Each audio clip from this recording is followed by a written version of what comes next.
All right. I'm here with Glen Scrivener, author of The Air We Breathe, which we have just translated into Swedish and released as Luften vi andas, which we're very happy and excited about to get it out into people's hands and minds. And so, Glen, it's a joy to have you here on our podcast and YouTube to be able to just get to know you a little bit, introduce you to our readers, and help people see why they ought to get a hold of this book and read it. So I thought maybe we could start, Glen, with just introducing yourself, and maybe start with Speak Life and the work that you do, since you're here in a professional capacity.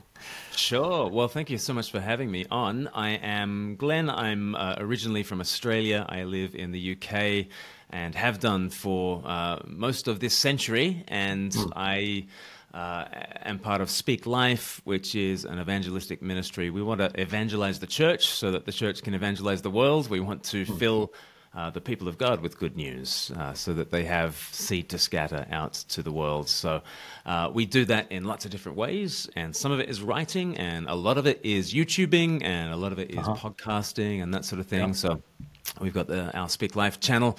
You can subscribe to us there. We've got our Speak Life podcast. You can check us out there. And we've also got a course called 321, which is something that can be done in churches as well as done online. And we've got about 30,000 people doing this Introduction to Christianity online. And we've got about 800 churches who have run it in person. And those sorts of people are starting to meet up.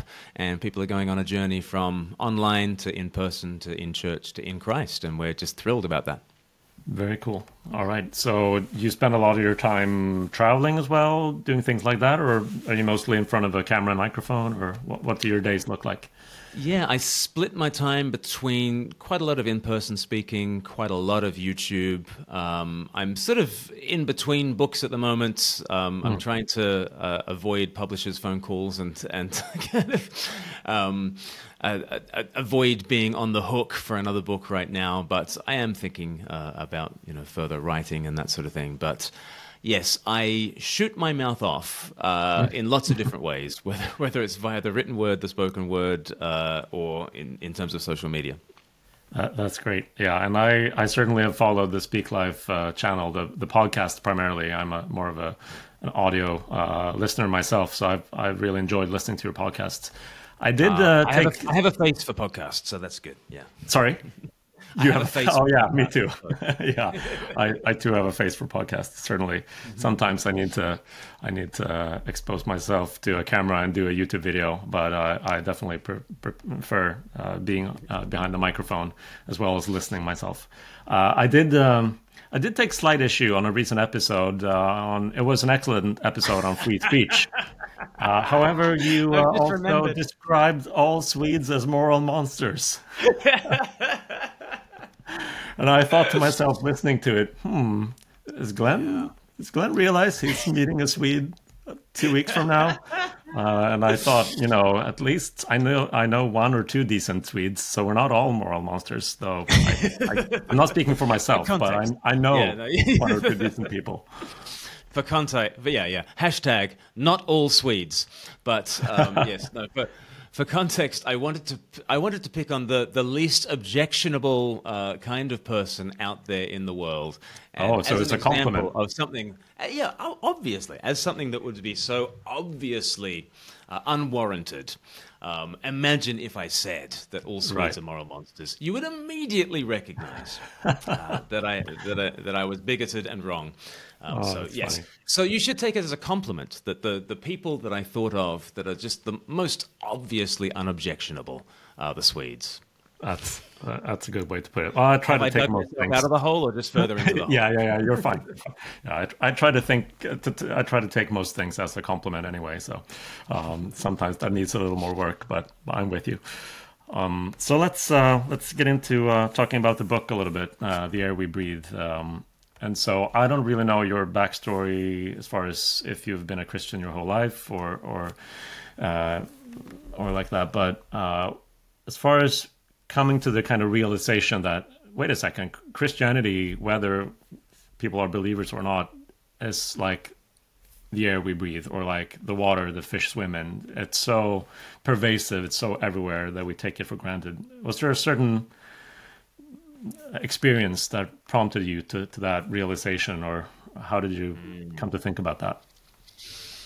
I think I'm very late to that realization, precisely because Christian assumptions are the air we breathe, and I think it's not just secular people who have a journey to go on to recognize how Christian the air they breathe is. I think Christians too, we tend to just, I think we've all assumed this picture of the world that largely human beings are neutral when it comes to religion. They can buy into this spiritual hobby called religion if they so choose, but that life mainly happens in the secular realm.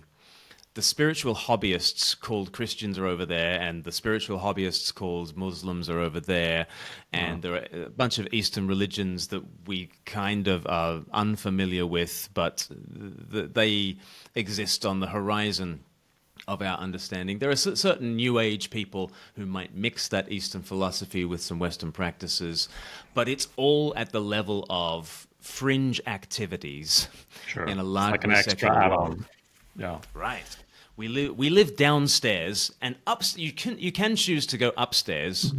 And if you're New Age, the upstairs room is full of beanbags and lava lamps and groovy vibes. And the Christian room is a certain way, and the Muslim room is a certain way. And you leave all those convictions at the door. You come downstairs into the world of politics and finance and culture and the arts. And that is an entirely unspiritual, non-religious realm of neutral values. That is bonkers. But it is the air we breathe. It is the sort of cultural assumption that we have in our Christianized and post-Christian West. And in a sense, I'm wanting to wake us up to the fact that that way of seeing the world has been profoundly shaped by Christianization and de-Christianization. No one else in the history of forever has ever thought about life in that way. We are totally unique in that. And the reason why we are different to the rest of the world is the journey of Christianization and de-Christianization that we have been on. And maybe we need to do a little bit of history and figure out where we have come from. Yeah.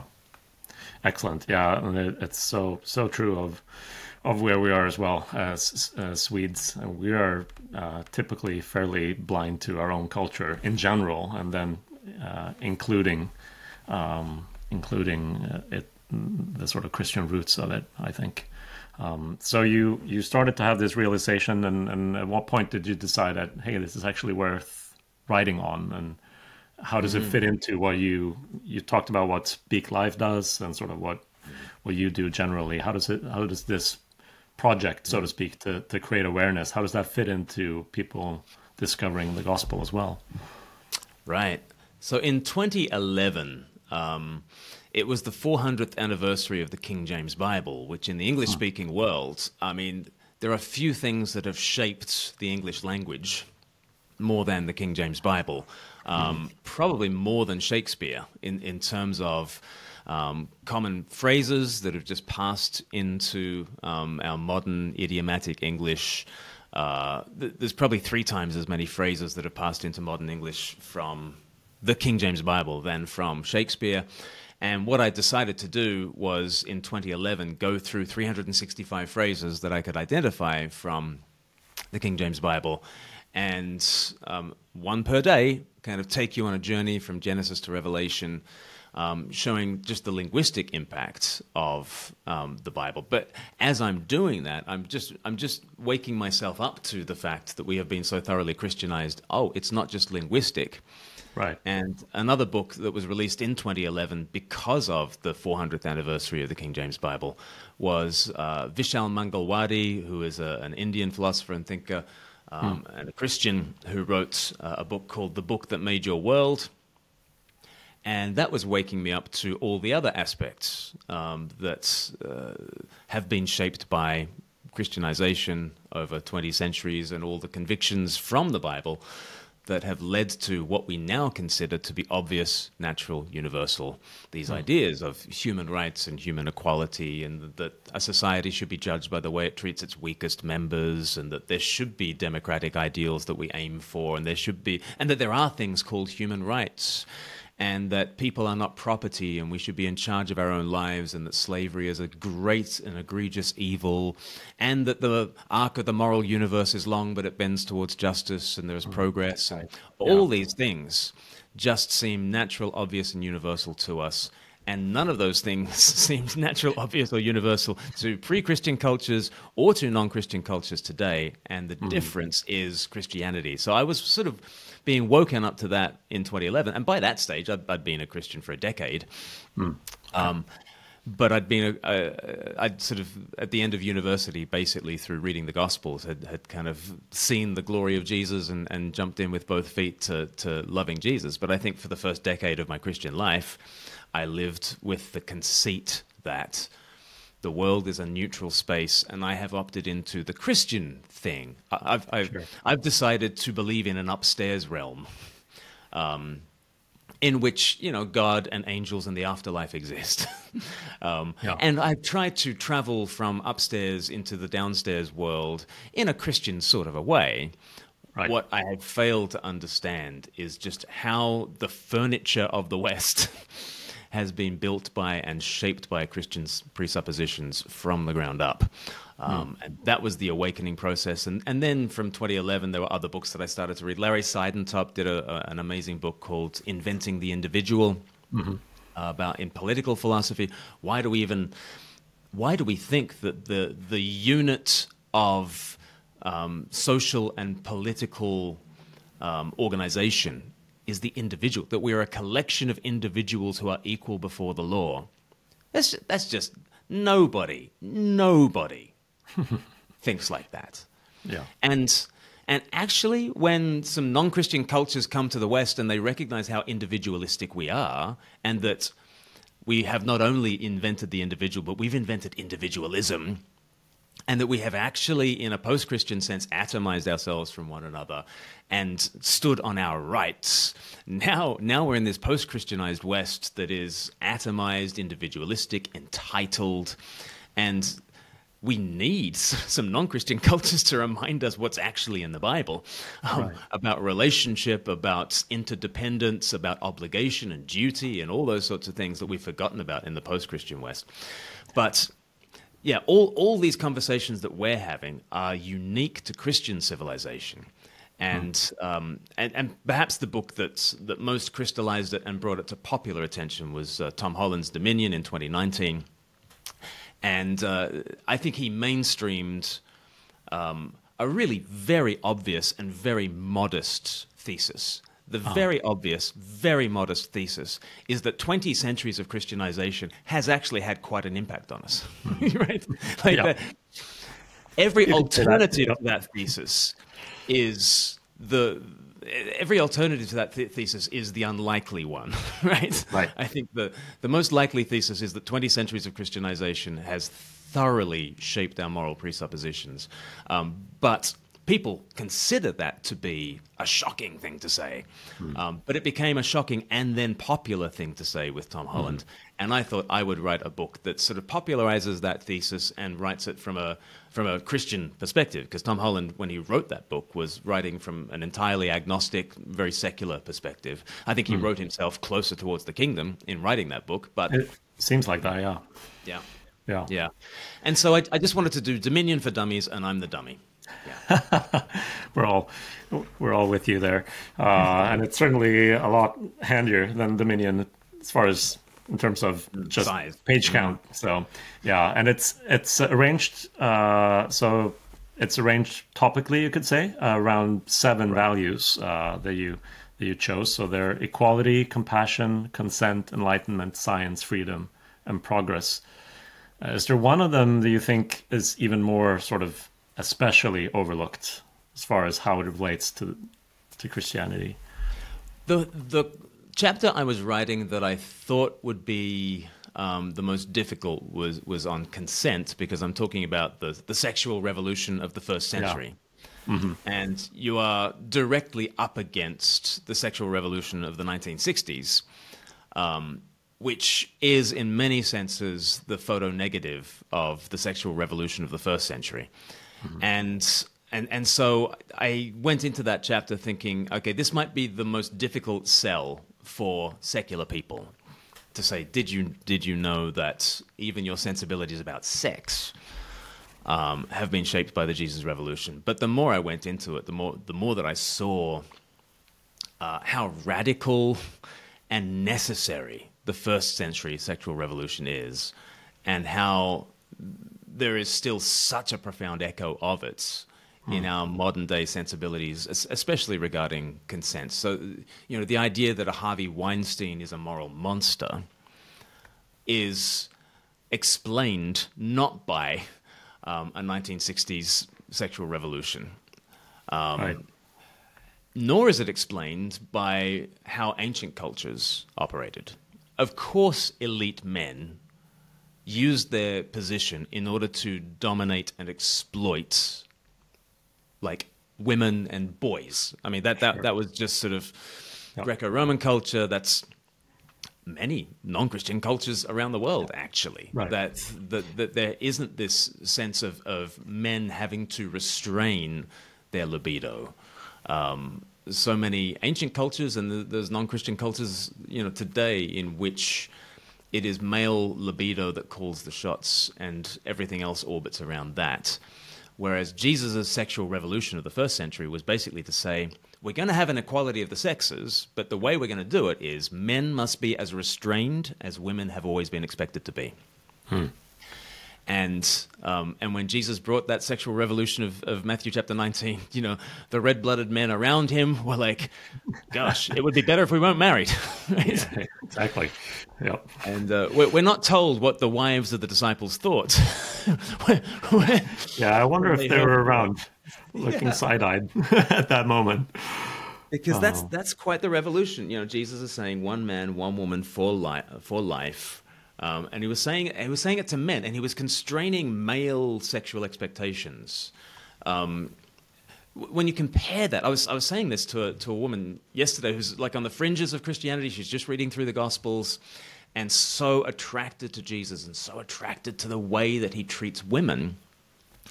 And we were just resonating on the fact that Jesus does not blame lust on women. He does not say, you know, it's women should cover up.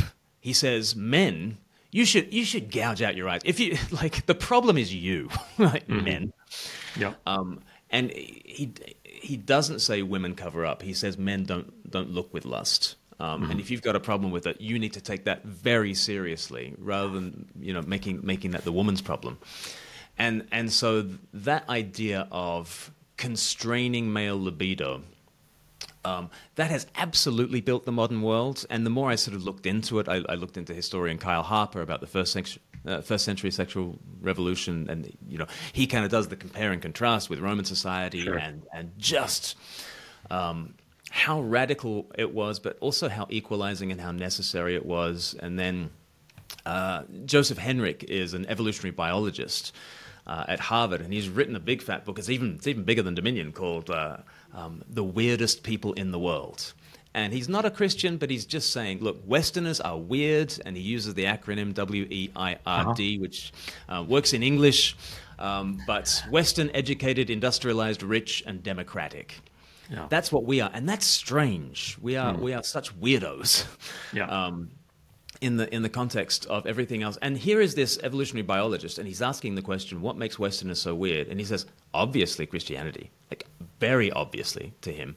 He mentions a couple of aspects about what makes Christians different from the rest of the world. He looks into things like reading and literacy and that sort of thing. Okay. But then as an evolutionary biologist, of course he's going to talk about offspring and you know, survival and reproduction. Okay, so the marriage and family program of Christianity has absolutely built the way that we see the world, and he takes a big fat book to describe how that is indeed the case. But yeah, I went into research on the consent chapter thinking this is going to be the most difficult, but I think I have seen ways in which the Jesusrevolution as regards sex is actually the most life-giving and leads to human flourishing and has indeed built the modern world. So that's been the most surprising chapter for me. Yeah. Huh. I think, I mean, not least with consent, but pick any one of these, you're going to sort of rub up against the challenge of how do you handle Christian history between where we are and the first century. So it's one thing to describe the ideals of Jesus, and certainly as Christians, that's where we want to go. We don't want to talk about ourselves or our forebears in the medieval times or whatever. But we still need to sort of grapple with the fact that it's been such an imperfect story, or such a slow sort of story of how the Jesus revolution sort of took root. How do you try to grapple with that kind of challenge? I mean, because people would say Christians are behind consent, but wait a second, look at all the hypocrisy or the double standards or what have you, and same with some of the other values, at least. Yeah. How would you respond, or how do you try to respond to people who voice that kind of objection to the case you're making? I have sort of three moves that I talk about in the book. And first of all, I say we need to own what is crooked.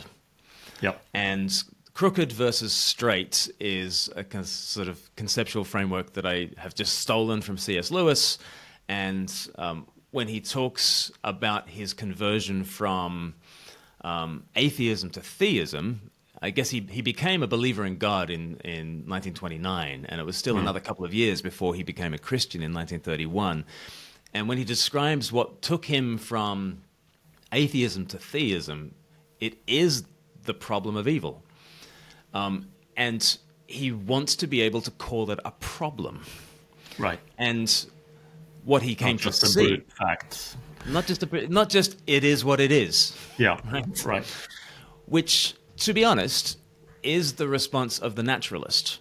Philosophically speaking, how else can you say, you can say nothing else other than it is what it is. And why should we expect it to be different? Ought reality to be different than it is? Ought nature to conform to something that is above nature, which we know is red in tooth and claw? And if we say it ought to be different, then we're saying that there is something supernatural, something, over the natural that ought to hold sway in the natural realm. And so C.S. Lewis sort of said, isn't it weird that we look out at a world and we call things wrong? Well, how can they be wrong unless there's something that is right? He said, imagine a world in which there was no such thing as a straight line. If you've imagined a world in which there is no such thing as a straight line, you've also imagined a world in which there is no such thing as a crooked line. Because what does crooked mean if you're not comparing it to straight?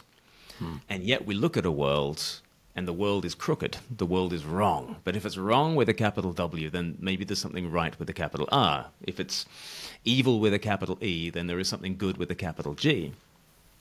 And you can do the same sort of thing with Christian egregious sins and wickedness. When you see church leaders using their position to become Harvey Weinsteins and to use their power in order to exploit, they're treating sex like it's a recreational activity. They're treating bodies like they're playgrounds when we know that they are temples, right? And the victims are feeling violated and desecrated. They are not feeling like they have fallen over in the playground and they've bruised their knee. They are feeling like holy space has been desecrated. The crooked testifies to the straight. And the straight line is that power should only be used to lift up and protect. And bodies are more like temples than like playgrounds. And sex really is significant. If somebody forces me to play a game of tennis, they are just weird. If they force me to have sex, they are a rapist, and we know the difference between a leisure activity and something that is far more sacred. Right. And when sex goes wrong, we really know that bodies are temples and that sex is sacred and that power should be used in order to serve and that equality is a real thing. And when any of those things are violated, that's a crooked line. And it's a crooked line that is egregious, that is evil, and Christians should be the first to call it out. And it is worse when a Christian does it than when Harvey Weinstein does it, because Harvey Weinstein doesn't really believe in the straight line. And we claim to. And then we do that. Are you kidding me? It is so much worse when Christians do that. So owning it is, so you own the crooked. You insist on the straight line. Yeah. And you then insist on the straight line. What are we talking about when we're talking about abuse? What is the proper use for sex? Because we might have been telling ourselves since the 1960s that there is no proper use for sex. We are speaking out both sides of our mouth when we say that. You cannot simply say sex is largely a free-for-all, and then when it goes wrong, say that's the worst thing in the world. And it's like, pick one of those options. And we know which one to pick. In the face of abuse, we know which one to pick. It's that sex is significant. The bodies are temples, right? And so you insist on the straight line. And I've forgotten the third thing that I say. It's basically, what is it? What do I say? It's been 5 years since I've written this book, Martin. I'm sorry, I don't have it. Own what's crooked, insist on the straight line, and basically proclaim Jesus. Oh yeah, actually, the first thing that I say is actually bust the myths, right? Because what is interesting to me, I was asked about this recently about church abuse and the fact that in the UK there seems to be something of a resurgence of interest in faith, and why is it the case that especially the young seem to be they're finally treating Christianity like an option. It's not like it's the only option out there, but it's on the table again, alongside, witchcraft, and alongside Islam, and alongside the New Age, and alongside all other options. But there is no sort of taboo in saying, yeah, I just bought a Bible and I'm starting to read it. And I was asked in a question and answer session, why is it that the young especially coming to church and wanting to investigate Christianity when we know that the church has been so complicit in abuse and that sort of thing? And I just sort of said, well, for a 20-year-old, it's not obvious that the church is any more egregious in its abuse than, and then in the UK, we've had all sorts of scandals involving the BBC, the public broadcaster here, the media, schools, sports, the scouting movement. I think when I was 20, and if somebody said the word church, you might think abuse as the next word that's going to be said. Interesting. A sexual abuse scandal, it might involve priests. When I was 20, that's what you might think. Nowadays, no one thinks that sexual abuse is a particularly or peculiarly Christian problem. They think of it now as a human problem that Christians have been complicit in. And I want to say it is worse when Christians do it, because we ought to know better and we ought to take it far more seriously. But I think in all sorts of abuse scandals, whether it's to do with sex or money or power, I think people are realizing what should have been obvious all along, is that these are not particularly Christian problems, but that these are profoundly human problems. And maybe Christianity has some kind of antidote to some of this stuff, and people are willing to give that a look. So bust the myths, own what is crooked, and insist on the straight line. Thank you. So as far as the book goes, you mentioned in your introduction a little bit about trying to reach sort of multiple groups of readers. So if a Christian reader picks up the book, what are you hoping that the book does for them? And then I'll ask about other potential readers as well. I hope there's lots of things, but I think one thing that a lot of people have responded to in the book is, you know what? I love Jesus and his revolution a lot more than I did when I started the book. I think we can tend to be on the back foot. We can tend to be very defensive about our Christianity, especially in the light of abuse scandals, and we do have to own what's crooked within the church.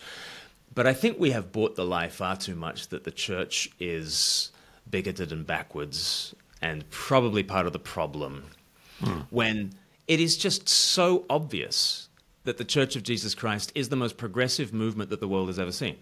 No institution has done anywhere near what the Christian church has done for moral progress in this world.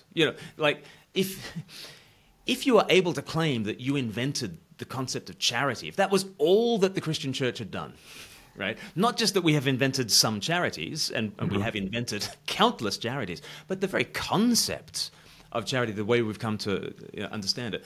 If it was just that, you would think of the Christian church as one of the most progressive movements in the world. If it was just hospitals, you would think it's the most progressive movement that there's ever been. If it was just the fact that we outlawed child sexual abuse, otherwise known as pederasty in the ancient world, you would think we're the most progressive movement ever. If it was just that we outlawed infanticide, which is almost a human universal in the world, the actual killing of infants, largely girls and the disabled, that's around the world and down through history. It was Christians who outlawed it and legislated against it, and then devised orphan care in a way that still profoundly shapes the way that we think of adoption and all that. If it just did that, you would think of it as the most progressive thing. If it just outlawed the gladiatorial games and those blood sports, you would think it's the most progressive movement that there's ever been. If it only invented the concept of human rights, you would think it's the most progressive thing that there's ever been. If it only invented the concept of parliaments, you would think it's the most progressive thing. If it only invented universities, you would think it's the most progressive thing. If it only invented the modern scientific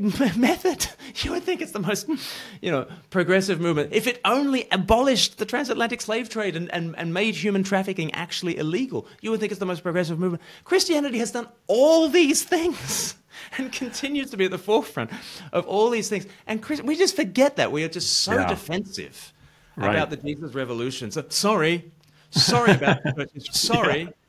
We have a very apologetics, right? Yeah.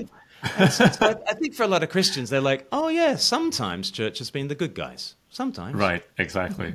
I remember reading long time ago, so I have no clue where it was anymore, but it's about someone meeting, a stranger at an airport, working as a pastor or minister of some kind, and then going a very roundabout way of describing it. It's this sort of international organization, and we do schools and hospitals and charities and everything. And what's it called? It's called the church. Which it's such a different way of not just looking about it, but feeling about it, which is it's actually quite crucial. And then the Christian can just be like, I'm Team Jesus. I wear the uniform. I'm Team Jesus. You might have heard of us. And I must say, speaking of Jesus, one thing that really struck me with the book, so this is, all of this is an encouragement for people to go and read it. So I'm just coming out with it right away that I really love this book. And one thing that I really loved about it was the fact that, it's arranged topically, like I said, but you do such a terrific job of rooting it in the gospel, in the biblical story and in the gospel story. So it feels very much like, they are abstract nouns, but these values are rooted in the story. And I think you do a great job of that. So that makes you really encouraged as you read it about knowing the Christian story and the person at the center of it.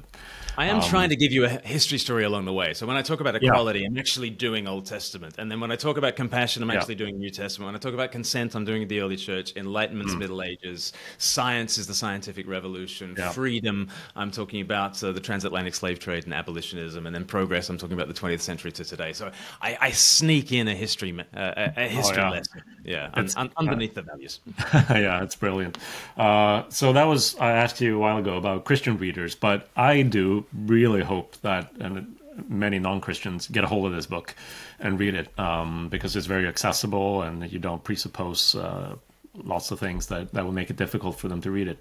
But what are you actually hoping for a non-Christian reader to sort of, get by reading the book?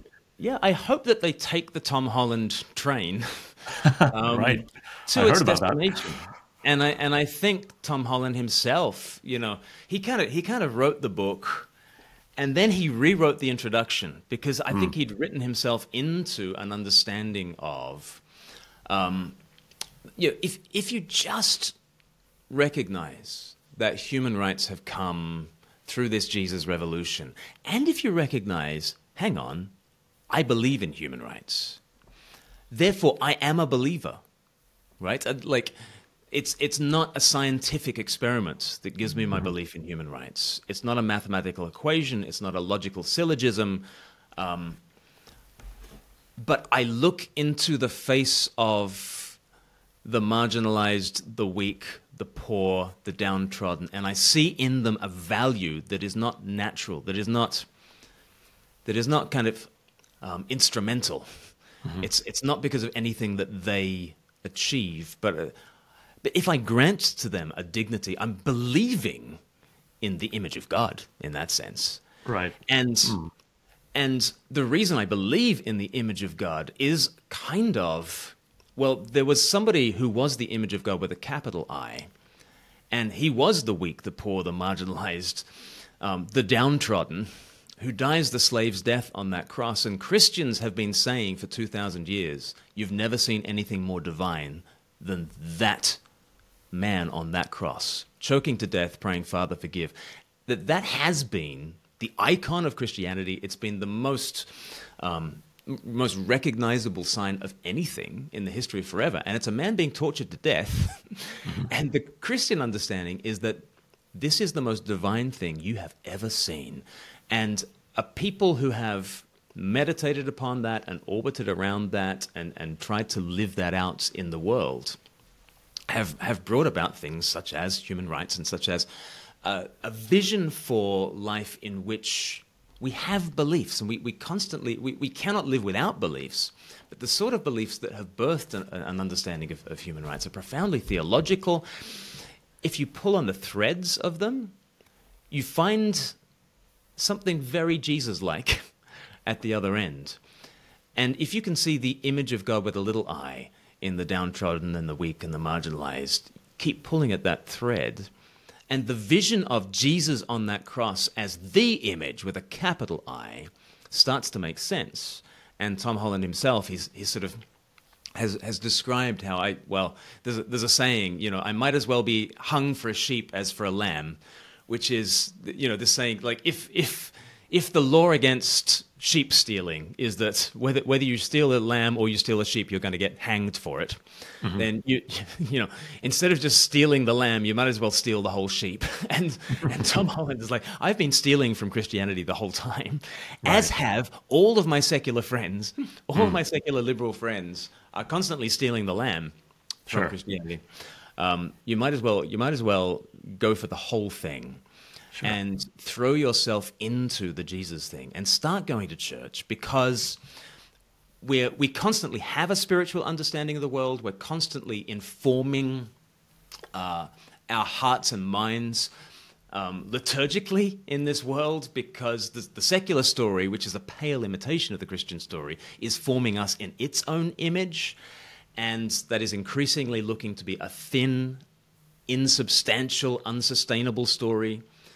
But my goodness, the riches within Christendom and the story that birthed the pale imitation story is so much richer, so much more profound. I'm going to start going to church. I'm going to start reading scripture. I'm going to start being part of a worshiping community and see what happens. And I think faith has caught up with Tom in whatever way. He'll say that sometimes he can find himself believing at Christmas and Easter, and sometimes he thinks about the vast emptiness of space and he has his doubts, but he also says, look, I'm all in on Jesus. And I think I have seen so many people take that journey.